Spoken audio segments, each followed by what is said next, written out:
اینجا студияи марказии радио Озодист ва шумо барномаи ахборо дар пахши мустақим тамошо доред. Шало Гулхоҷа ҳастам дар хизмататон.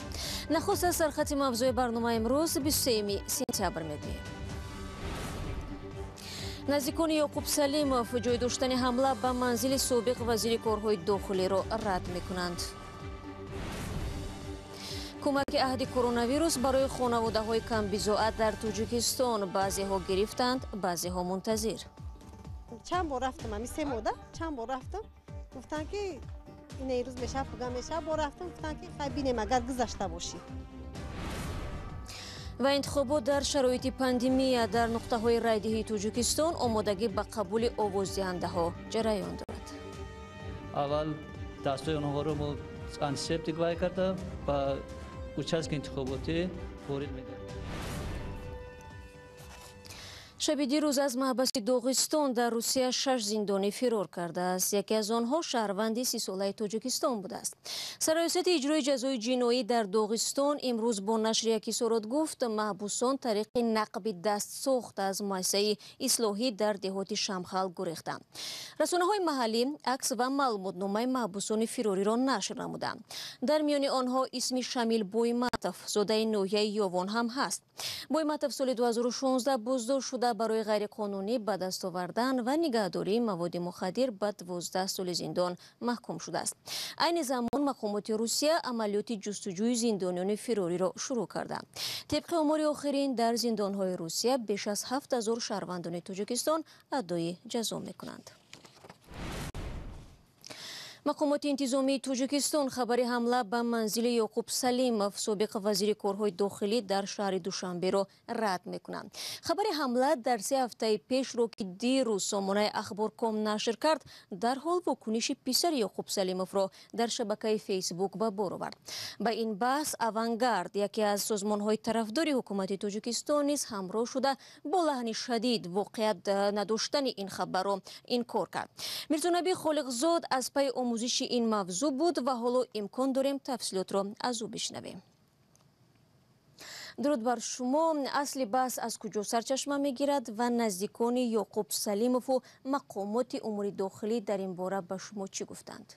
ташаккур шаҳло. дирӯз сомонаи Ахборком аз қавли хешовандони Ёқуб Салимов навишт ки соати 3 шаби 18 август як гурӯҳи одамони ношинос ки дар тан либоси сиёҳ ва дар рӯ ниқоби сиёҳ доштанд бо 2 микроавтобуси рангаш ва шишаҳои сиёҳи бирақам вориди хонаи Ёқуб Салимов шуда шишаҳои мошини ренҷровери ӯро ҳатто шикастанд.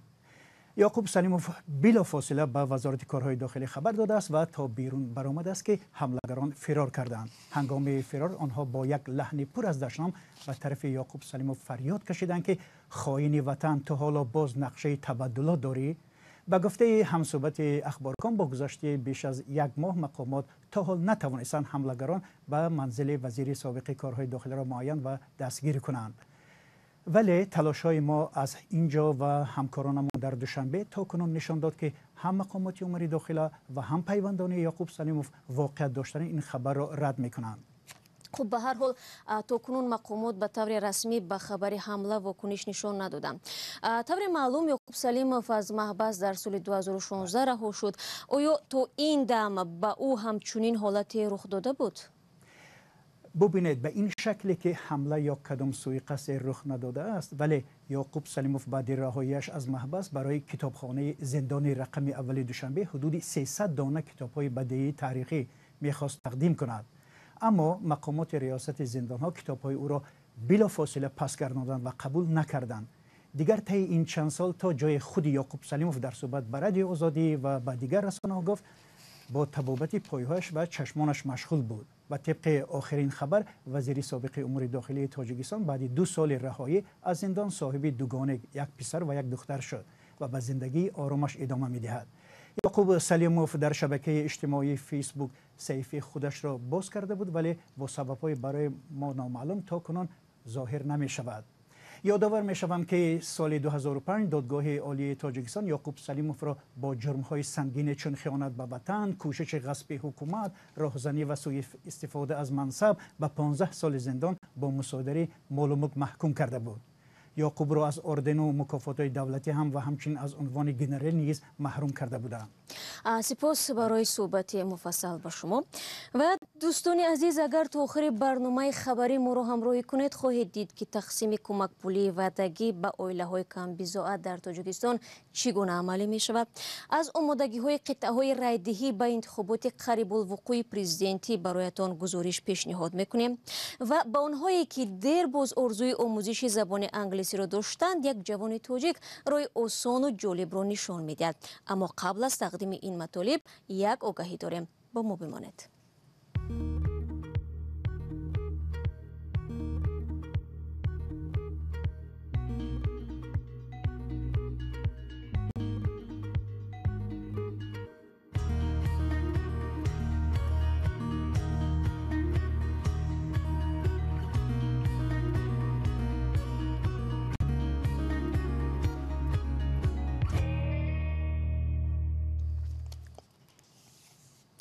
شما برنامه خبری رادیو آزادی را تماشا دارید. در آغاز ماه می مقامات تاجیکستان اعلان کردند که به ساکنان نیازمند کشور کمک پولی یک دفعه نداده می شود. ماه ایون قرار در این باره را پرزیدنت امام علیه الرحمن امضا کرد. این تصمیم حکومت در پی بد شدن وضع اقتصادی در دوره پاندمی گرفته شد. کمک پولی باید در حجم 500 سومانی به دست هزارها عائله کمبیزاات می رسید. حالا بعضی صحبت ها درباره نابرابری در تقسیم این مبلغ ها به گوش می رسد. این موضوع را همکاران ما پیگیری نمودند. صباحت عارفова 3 سال پیش شوهرش را از دست داد و به تنهایی فرزندانش را به وایه می رساند. پسری کلانی او در صنف ششم می خواند و دختری خرده‌اش 9 ساله شد. صباحت فراش است و ماه تقریباً $40 معاش می گیرد. علاوه به این به او برای تربیت کودکان $20 دیگر و برای کمبیزااتیش $5 می دهند. صباحت میگوید وقتی آگاه شد که در دوره کرونا ویروس نو به افراد کمبیزاات کمک میکنند، زود به مسئولین محلی زیست خود مراجعت کرد تا نامش را برای خط وارد کنند. اکنون او هر بار با امید پشت در اداره های مسئول می رود ولی بی نتیجه. رفتم گفتن که این ایروز بیایم پگاه بیایم. رفتم چند بار رفتم، همی 3 ماه چند بار رفتم، گفتن که این ایروز میشه پگاه میشه. بار رفتم گفتن که خیلی بینیم اگر گذشته باشی. کمک پولی به عائله های کمبیزاات در تاجیکستان طبق یک طرح بانک جهانی پیشنهاد شده است. در نوبت اول این مبلغ ها باید به عائله های دارای کودکان خردسال و کمبیزاات داده میشد. مقامات تاکید میکنند که این کمک پولی نه به همه خانواده های کمبیزاات داده می شود. با گذشت 4 ماه از زمان اعلان کمک پولی برای نیازمندان، تنها 17,000 خانواده یعنی از 3/1 ساکنان توانستند که این مبلغ را دریافت کنند. حالا معلوم نیست که به 33,000 خانواده دیگر نیازمند کی این کمک پولی دسترس می شود.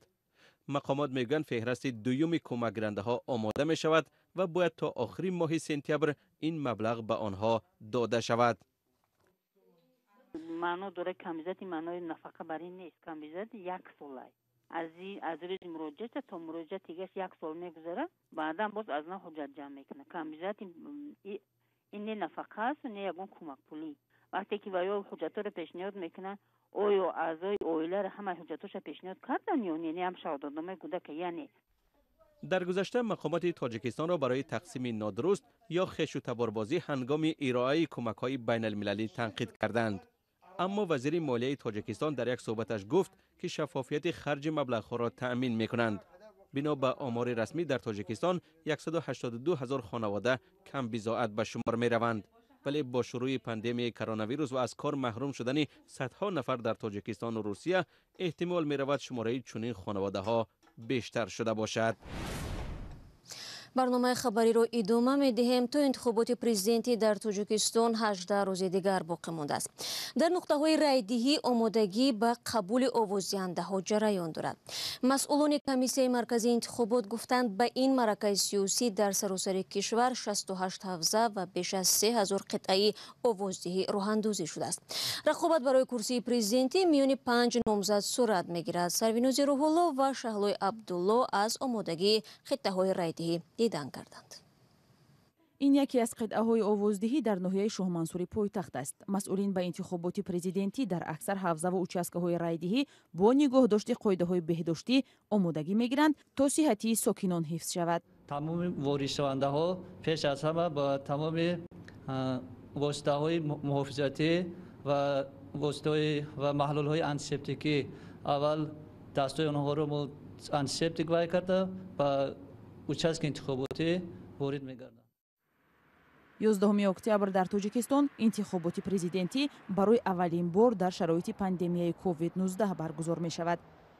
комиссияи марказии интихобот ва райпурсӣ мегӯяд маъракаи интихоботӣ дар аҳди коронавирус дар кишварҳои дигар таҷриба шудааст ва Тоҷикистон низ ин корро бо риояи қоидаҳои беҳдоштӣ анҷом дода метавонад. масъулини қитъаҳои райдиҳӣ мегӯянд ҳар сокине ки вориди участкаҳои интихоботӣ мешавад бояд дар баробари доштани шиноснома ё ҳуҷҷати тасдиқкунандаи шахсият ҳатман ниқоби тиббӣ дошта бошад ва фосилаи иҷтимоиро риоя кунад. ҳангоми даъватнома хабарномаҳоро тақсим намудан ба ҳар як хонавода огоҳ намоем то бо ниқоб ба манзили интихоботӣ ташриф биёранд ва пеш аз ҳама саломатии ҳар як шахс дар дасти худи уст. дар Тоҷикистон ҳудуди 5 миллион нафар ҳаққи овоздиҳӣ доранд. таҳлилгарон мегӯянд дар сурати ширкати нисфе аз онҳо дар интихобот хатари васеъ паҳн шудани беморӣ вуҷуд дорад. мутахассисони созмони ҷаҳонии беҳдошт машварат доданд ки назорати қоидаҳои беҳдоштӣ дар ин маъракаи серодам ҷиддӣ гирифта шавад. ин ниҳоди байналмилалӣ аз ҷумла гуфтааст интихобот ки маъракаи серодам аст метавонад сабаби паҳншавии фавқулодаи беморӣ гардад. барои ҳамин тамоми ниҳодҳо аз ҷумла вазорати тандурустӣ, ҷомеаи шаҳрвандӣ ва худи сокинон бояд эҳтиёткор бошанд. то имрӯз дар Тоҷикистон наздик ба 10 000 нафар ба COVID-19 гирифтор шуда, ба гуфтаи мақомот аз ин беморӣ 73 нафар фавтиданд. ҳарчанд дар кишвар карантин ҷорӣ нагардид, вале мақомот барои коҳиши гирифторони COVID-19 муҷозот таъин кард. то ҳол барои надоштани ниқоб беш аз 2500 нафар ҷарима шуданд.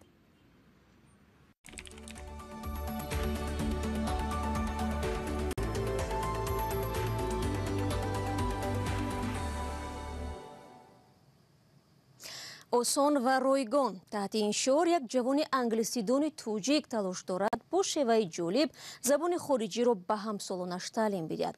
бо ин ҳадаф ӯ дар шабакаи иҷтимоии Инстаграм саҳифаи худро боз ва ҳазорҳо шогирдони маҷозиро пайдо кардааст. қаҳрамони гузориши мо бовар дорад забондонӣ ва рушди зеҳнӣ имкониятҳои фаровон медиҳад ва дунёро ба рӯи насли ҷавон мекушояд. تیچر بن در اینستاگرام او خود را چنین معرفی میکند و به خواهشمندان با یک شیوه عجیب درس انگلیسی میدهد. درس های او رایگان و آسانند. هر درس به جوانان یک عباره سر استفاده انگلیسی را یاد میدهد. wrong نمیخونی. واپشه به دبلیو گفتی گپا. wrong. در اینستاگرام من شوخی کرده و گفتی گپا حالتهای جیزی که میفهمونم انگلیسی رو و برای آیتور من این متد خیلی شاوخوار میباشد. بلاگ بهروز نوربایف جوان انگلیسیدان تاجیک را در اینستاگرام 36,000 نفر پیگیری میکنند. بهروز میگوید میخواهد جوانان زبان آموزند و برای مردکاری به روسیه نروند. سعدی هم یکی از شاگردان بهروز است. توسط صحبت‌های ویدیویی با بهروز او زبان انگلیسی خود را بهتر نموده کاری سردرآمد پیدا کرد. حاضر من آنلاین درس می‌دهم با خردسالان در خیتای. فکر میکنم که این خیلی هم پیشروی است برای که در زندگی مستقلیت داشتن این یکی از چیزهای بهترین میباشد. بهروز میگوید هر روز صدها نفر با او سوال و پیام میفرستند و او هم کوشش میکند برای هر یک نفر وقت جدا کرده به سوالها پاسخ بگوید. در یک روز خطا نکنم 200-300 کس من با در دایرکت مینویسند و من توازبارش ها و جواب میدم. بهروز نوربایف در شهر ننچنگ چین زندگی و فعالیت دارد. او آنجا با کودکان و جوانان درس انگلیسی میدهد. نقشه دارد به تاجیکستان برگردد و یک مرکز زبان آموزی خود را تأسیس دهد. مرکزی که نرخش برای همه دسترس و شیوه آموزش هم در آن جالب و فرق کننده باشد.